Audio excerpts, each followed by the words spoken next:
জয় শ্রীরাম। তো আমাদের বিজেপি সরকার পশ্চিমবঙ্গে গঠন হয়ে গেছে, মন্ত্রিসভা শপথ নেওয়া হয়ে গেছে। যত দিন যাচ্ছে তত কিছু কিছু পাল্টিবাজ আমাদের সামনে চলে আসছে। চটি চাটা দলের সদস্য ছিল, এখন তারা পাল্টি মারার চেষ্টা করছে বা পাল্টি মারছে। সেই রকম আজকে একজনকে নিয়ে কথা হবে, চলো তার ভিডিওটা আগে দেখে নিই। অনেকেই বলছেন আমি টিএমসির লোক, বিজেপিতে ঢোকার চেষ্টা করছি, গায়ের রং বদলানোর চেষ্টা করছি। দেখুন, আমি তৃণমূলের কোনো এমএলএ নই, কোনো এমপি নই, কোনো সভাপতি নই, কোনো কাউন্সিলর নই এবং কোনো মুখপাত্র আমি নই। আমি একজন সঙ্গীত শিল্পী।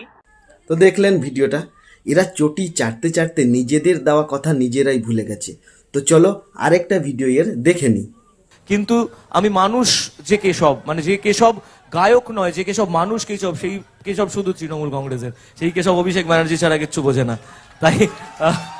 তাই আমি এটা মনে করি যে আমরা যারা অভিষেকদার জন্য সবসময়ের জন্য মানসিকভাবে শারীরিকভাবে লড়াই করে চলেছি, ওই মানুষটাকে আমাদের আগামীর ভবিষ্যৎ হিসেবে দেখার জন্য, তো তারা সবাই ডেফিনেটলি তাকে চাইবো আমাদের নয়নের মণিতেই সবসময় তিনি যেন থাকেন। তো থ্যাংক ইউ। এইভাবেই সবাই হাতটা রেখো একসঙ্গে।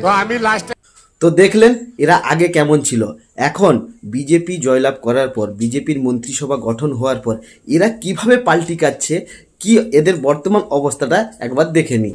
চলো দেখি। মাঝে একটাই নাম, জয় জয় জয় শ্রীরাম, বাংলা জুড়ে সবার মুখে জয় শ্রীরাম। বুকের মাঝে একটাই নাম, জয় জয় জয় শ্রীরাম, বাংলা জুড়ে